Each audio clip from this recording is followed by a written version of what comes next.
Good morning and welcome back to the channel. Today we're going to be removing this big hinoki cypress. It's growing a little too close to the foundation, has a gas line running straight under the roots. And then later in the video, we hoist out the big usable sections of logs with an old 90s crane truck. Please feel welcome to use the chapters to navigate around the video as you like if you find a certain part more interesting. Last night we came here and we put 5 ratchet straps in this thing because we want to drop it all at once, and we're just a little worried about these two sides peeling apart potentially.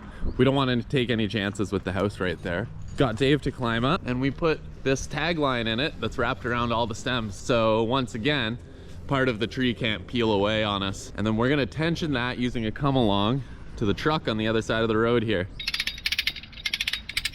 We used a heavy-duty sling from one of our Porter apps with an anchor knot and a couple half hitches in order to secure the come-along to the bumper of the big work truck. Anchor knot.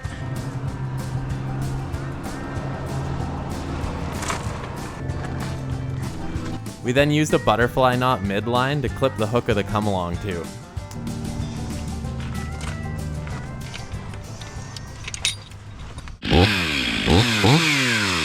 Since the truck was on the other side of the road, I wanted to cut the wedge before I set up the come-along so that we could block traffic for the least amount of time possible. I took a good amount of time making this cut, making sure everything was lined up in the right direction.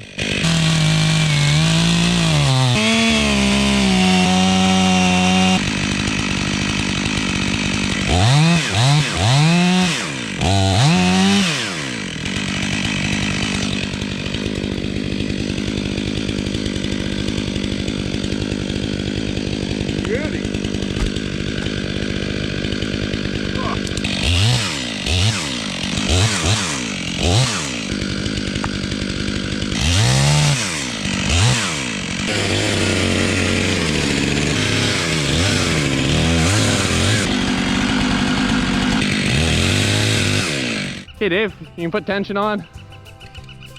After the wedge was cut, we made sure everything was as ready as possible, and then we set up and tensioned the come-along. That's pretty tight, eh? All right, Dave, you stay on the device there.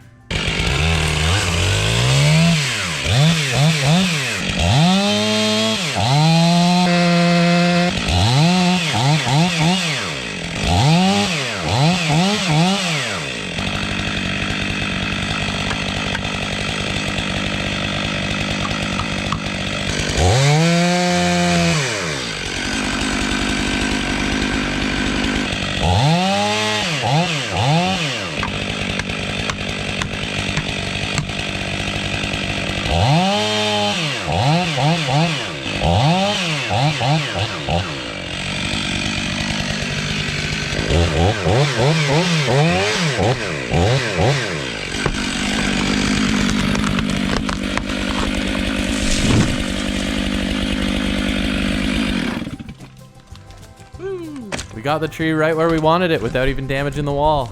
I made sure to cut my wedge so the bottom of it was slightly above the wall and the angle was small enough that it would break off before putting any pressure on and damaging the wall. Let's get the rope out and cut the top off so we can open the road back up. Well, the guys got the rope off right away here. They're hard at work clearing the road.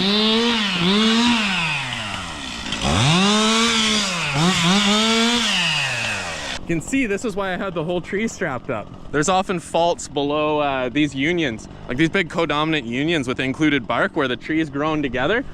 You can see in there's a whole bunch of rot, and the tree split almost down to the base. And I think if I didn't have the ratchet straps in, it might have.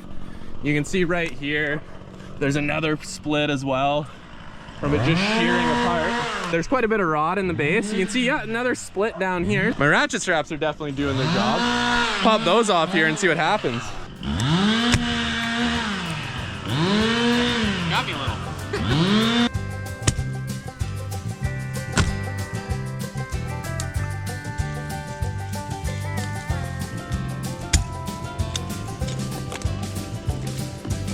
See, there was some decay starting to spread down into the roots through the, in that little union between the, the main big stems.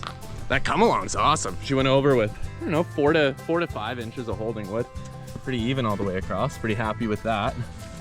Yeah, look at this. Not much in there. Luckily the hinges, the part that matters the most on the outside, is nice and healthy, which is kind of why I chose to do it there. I also chose to cut it, not, see those two big main stems there? I chose to cut it on a bit of an angle to those, so that it's not as likely for one of them to just rip out. If it's in line with the wedge, you know, you're running a lot more of a risk of splitting straight down to the base, like down this seam, which is why I made sure that we weren't right on that seam, because you can see the other half of that seam split, and you can see how it's, my wedge right here is not in line with it. It's like, you know, off to the side, not totally perpendicular, but maybe like 45 degrees.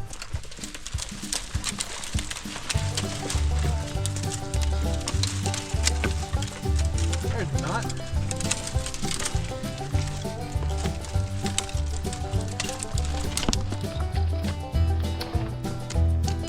You tied the bow line right, Dave.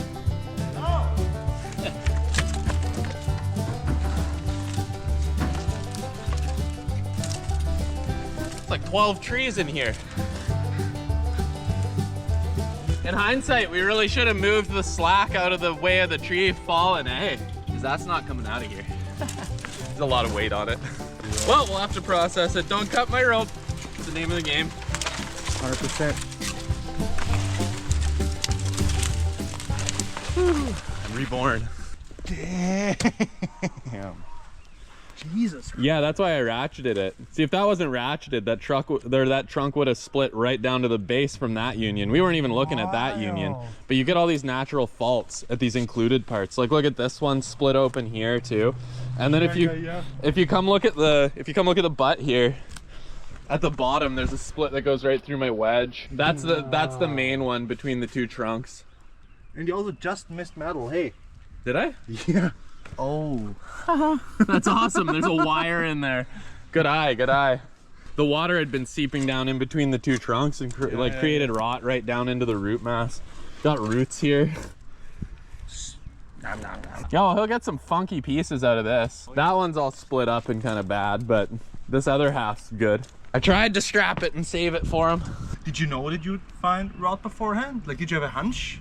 Oh yeah. When there's codom stems and like old trees like that, it's pretty rare. It's gonna be good all the way through. Like, obviously it's species dependent, but yeah.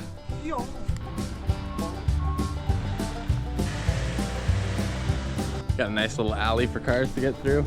Well, with the road cleared off, it was time to get to processing up this big tree and shipping it into the truck. This gives you a good angle of how large the tree was. We figure it was just shy of 100 feet tall. Anyways, I've got some cool processing and cleanup time lapses, and then I'll run and dump a load, and after that we'll get right to using that cool old 90s crane truck to hoist out the big logs.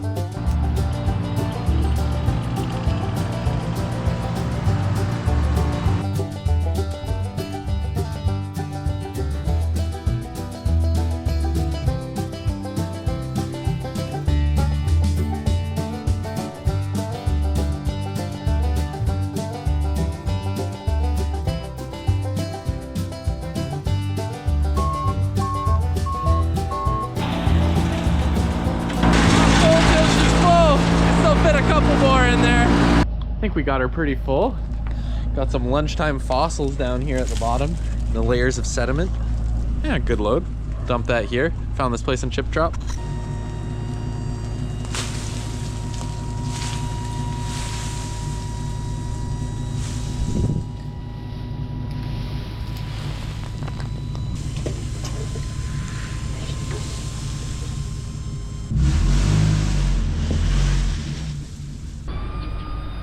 And there we have another happy homeowner with a surprise 5-yard load of wood chips in their driveway. Use chipdrop.com.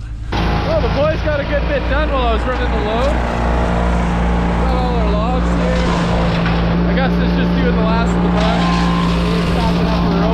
This is pretty darn cool. We're giving away the logs to a friend with a crane truck and a mill, so I think he's still gonna be able to get some good wood out of this. It's split kind of like straight down the center, so if he just lays that crack down on his mill table or crack up, he can still get some pretty good logs out of it.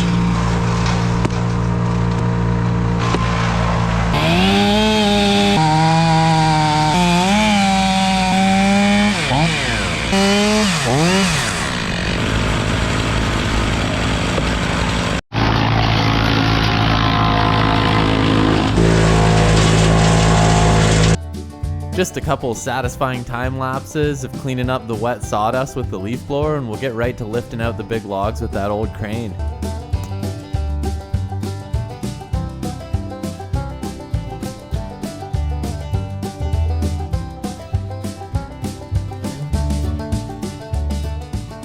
Boys are just dropping off the logs up there.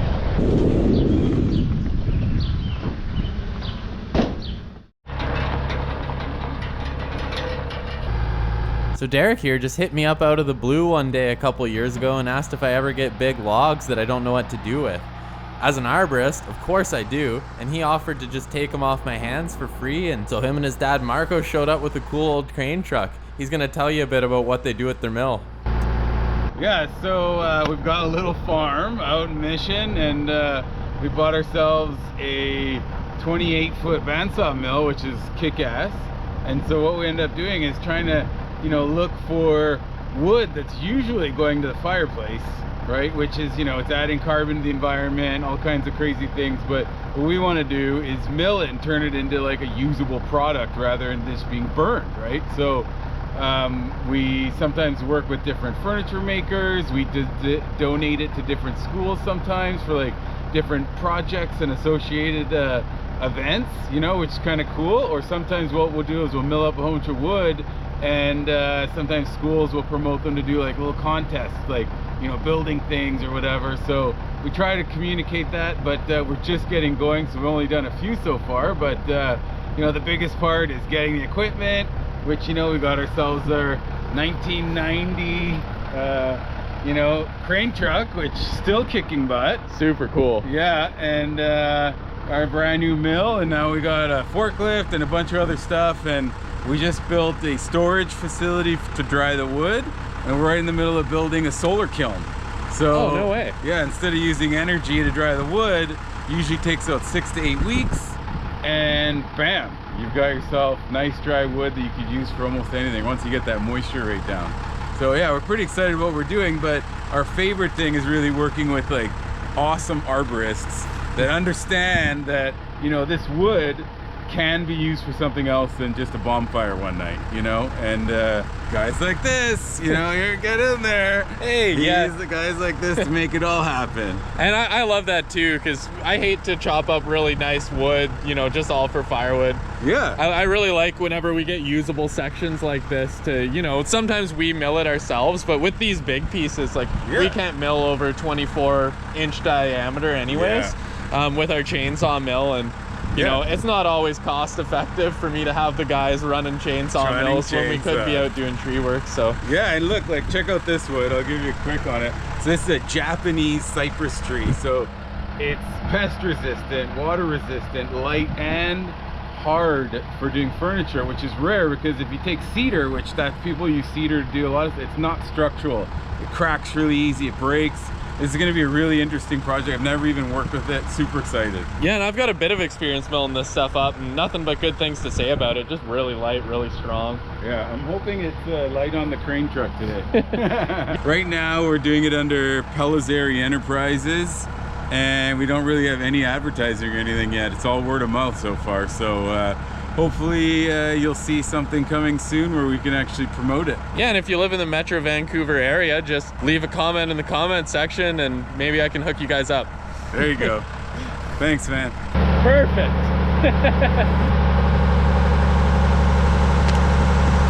Super good enough.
see all the rot there inside it from the water seeping down in between the codominant stems. That's why that's a point of interest for us when assessing trees.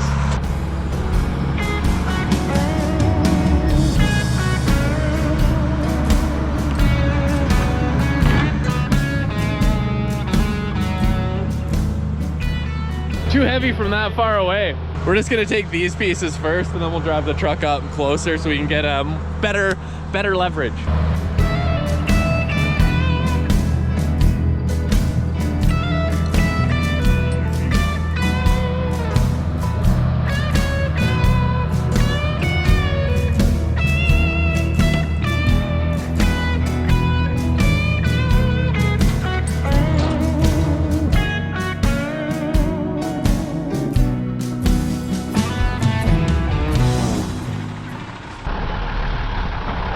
Hey Dave.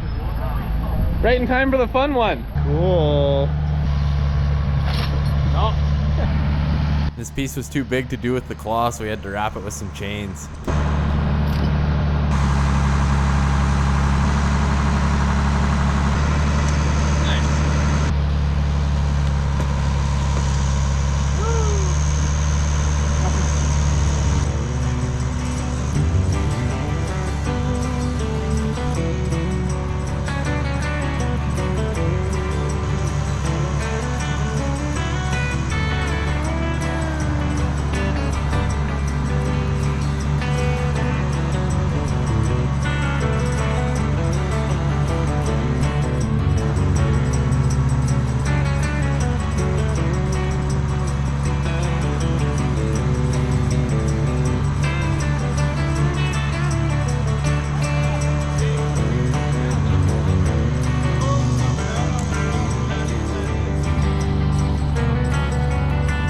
We got all the logs on. Cool. Derek's happy. Dave's something. He's been grinding stumps all day. Everybody's happy. You're happy too? Yep. Awesome. Yeah, Dave and I just have to return a stump grinder, pick up a chipper, and then I'm on tomorrow climbing another hinoki. Did I just finish? I'll finish it. Yeah, Chip, sometime you can bring it up to the farm. We put on a blueberry. I mean, I'll have to take you up on that. Head out and bring you a load of chips, have a beer. Yeah, absolutely. And I give you a bottle of wine. It's a deal. Deal. Well, Marco and Derek are strapping it in. Dave's just gonna run the stump grinder back, and I don't know what I'm saying here. Stuff. Thanks for watching. Like, subscribe. We do cool tree stuff, and I try to edit it really nice so it's watchable. Anyways, have a good one. Bye.